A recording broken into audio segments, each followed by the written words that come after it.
Welcome back students to the session on data structures under unit 5.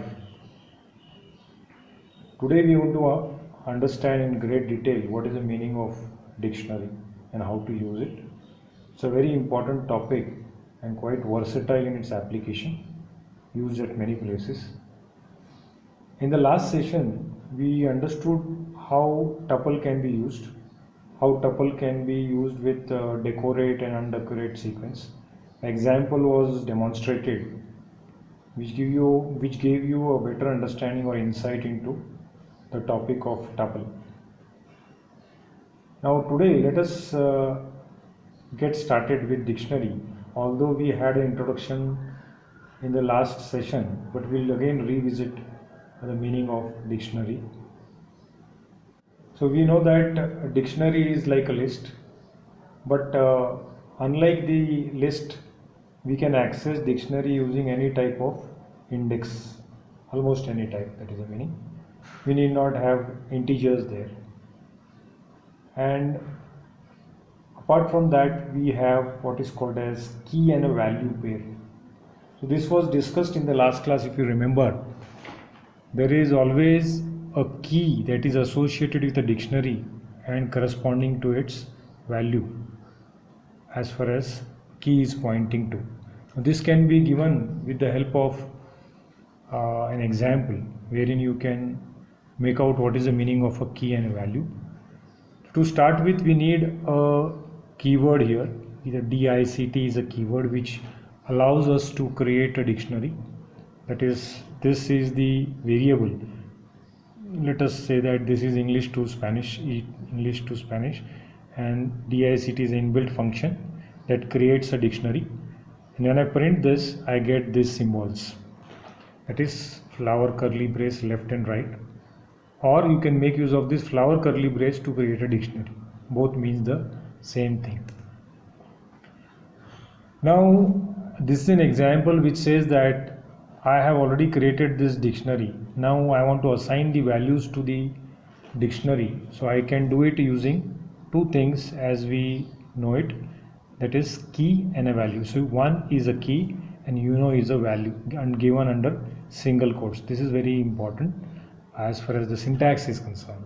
You can't skip this syntax. This is a key here and this is a value. This line creates that maps, that is mapping of key 1 to the value. So we are mapping 1 to and when I print this value, I get 1 here and under a curly brace, which is indicating that it's a key value pair of a dictionary. Now another example would be like I would assign the values at the declaration time itself. That is, whenever I declare a dictionary here, and then I can initialize this these values. That is 1 2 2, 3 3, and when I print this dictionary, I would get this curly brace, under this curly brace these words as 1 and so on. Of course you must have guessed it that 1 is there, but after following 1, 2 is not printed because it does not follow an order. This is because it uses what is called as hashing mechanism. I shall discuss hashing mechanism whenever the context comes. But to understand in brief, hashing is a technique which is generating a value. That is, dictionary generates a unique value by given the string or a token which can be of any type. Based on that type, it generates a value, and that value is always same. That is, it is fixed, and based on that value, it tries to store these keys internally as far as dictionary is concerned. Well, you need not worry too much about it because we can discuss it later also, and in higher sessions, that is higher semesters, you can always go through it because you have that particular topic in terms of data structures. Anyhow, so the order does not matter because it follows internally the hash key mechanism. Now when I print this, I pick up any value, that is print ENGSP of 2, then it prints corresponding value of it, that is given the key as 2, then I would get the corresponding value as thus. Similarly, I would make use of len, that is, if I say len, print len of this dictionary, then I would get 3, indicating that I have 3 pairs of key values, that is key value pairs. So I would get length as 3. And apart from that, a very important operator would help you to search in a dictionary. That is, if I use in, if I just say one in this dictionary, and it returns me true. The dictionary, let the dictionary be of any size. So here one thing you need to understand, that if I use a if statement here, then I can also use it in a conditional manner. Or if I say in on a prompt 1 in eng sp2 2 sp, then I would get 2, meaning 1 is already present in the dictionary. On the other hand, if I say in eng 2 sp, because is not a key, it's a value. So uno or that is I would get as a false. This is one shot you can check whether the value is present or not. So this is another very handy operator that you can make use of to check whether a given value is present in the dictionary. Then what are the different ways you can browse through or loop through the dictionary? If you use a dictionary as a sequence in for a statement, it traverses the keys of the dictionary. So you can use this mechanism to traverse the keys of the dictionary. For example, let us say I have a dictionary called as words, because this curly brace gives me that it is a dictionary, and internally I would store them as Chuck. Chuck is of course it is a single quote Chuck, single quote Chuck 1, Annie, single quotes, value is 42, Jan, and the value is 100. Now when I want to browse through these values, keys, for key in words, when I say this, I can print the respective key comma words of key. Words is my dictionary, and that is pointing to each of the keys.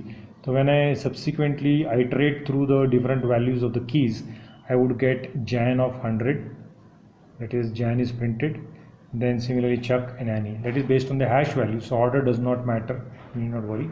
But if you're at all interested to print the items in a specific order, we can make use of sort function, but not directly in a dictionary. There is some turnaround solution which we can discuss later. So this is how you can loop in through the dictionary.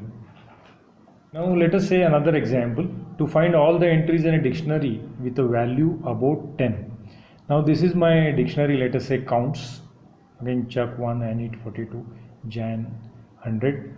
For keys in counts, if my counts of key, that is actually pointing to a value, I can check whether my value is greater than 10, and only those I need to print. So I can say key comma counts of the bracket key, then it would print Jan 100, Annie 42, and so on.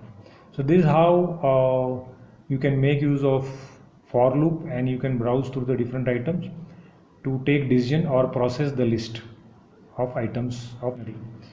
Now this is how you get the values greater than 10. Now let us look at a problem and try to understand this problem and incorporate it in the concept that we understood in terms of the dictionary.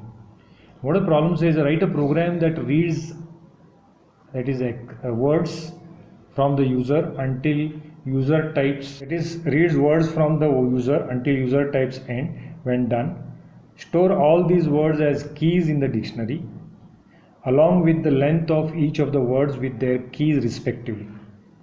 Now we are supposed to accept the words from the user, and correspondingly we are supposed to store their length in the dictionary along with the keys. Let's call those words as the keys and the respective values length as the values. Then accept a search string key from the user and then check whether the key is present in the dictionary using the in operator, and if found, display search key successful and also display the key with its value, otherwise display search key not found. So to incorporate this solution, we need to discuss a little bit in terms of the dictionary. So one thing is very clear, you know how to accept the words from the user till the user enters end, because in the previous sessions or the lectures you must have understood that we can create a loop which is of infinite kind. That's correct. So while true, you can go on accepting the words till the user types end, and as he types the words, you go on adding those words to the dictionary. You create one empty dictionary and go on adding, but at the same time, to its value, we are interested in adding a value as its length of the words whichever you are accepting, add them as the length of the words as the values to the corresponding keys, and then finally accept a search string from the user and check whether that key is present in the dictionary. If present, display it along with its value, otherwise display search key not successful. Let us try to incorporate this with the editor and see how we can visualize this. So let's declare a dictionary here, DICT, and let us use a keyword, or you can make use of the curly brace. This creates a dictionary, or you can make use of a DICT as the keyword. So one of this is allowed. This is just for your understanding. Hash. So after creating a empty dictionary, I'll say while infinite loop. So I need to create an infinite loop. As we discussed, we are supposed to accept the word from the user till he types the input.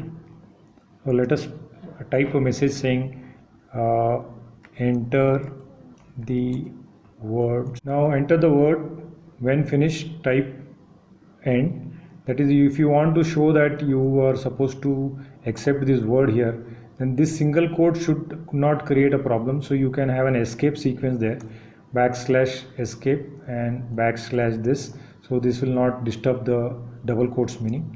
And now after accepting the word, you can even try to remove any spaces in between. So if you don't want any spaces, so what you can do is you can say word dot, you can remove the spaces by saying strip, strip of this. So this will remove any spaces which are trailing or following it, and then you check if this word is not equal to end, or if it is equal to end, you know that it is to be, the loop has to be broken. You have to come out of it, otherwise you have to keep on adding to the dictionary. Now how do I add to the dictionary? You just have to say DICT word equals, you know that our word which is grabbed from the input is our key, and our value is the, as per the problem definition, the value is the length of the len of the word, which gives me the length, and this would add the word to the dictionary, and this continues. So this process continues as long as user does not press end. Inside the loop, what we can do is we can try to display the words for W in our dictionary, that is DICT. I can say print the W comma, let us put some space here, and then DICT of W, because that is my W is a key. So you can display all the words that you have accepted, and you can check it out. But after this, you are supposed to accept a search key, because as per the problem definition of the a problem, it is a search key from the user, and then check whether the key is present. So you need to ask for a search key. So let us ask for a search key outside this. Now let us say that a variable called as s key, and we ask the user to enter the key, enter the search key. Then you need to check whether my s key is in, not is, but you can say s key in directly the name of the dictionary dict dot keys. So the dict dot keys function gives you the list of keys function. So you can say dict dot s key in dict dot keys colon. If it is found, then you can say print s key is found. Its value is, we can say that it is dict of s key, right? And then else part, you know it, else key, else the key is not found, or the search key not found. Let us quickly go through this, what we have done. In the first part we created a infinite loop, but before that we had declared, of course, the variable dict, that is dictionary, using this curly brace.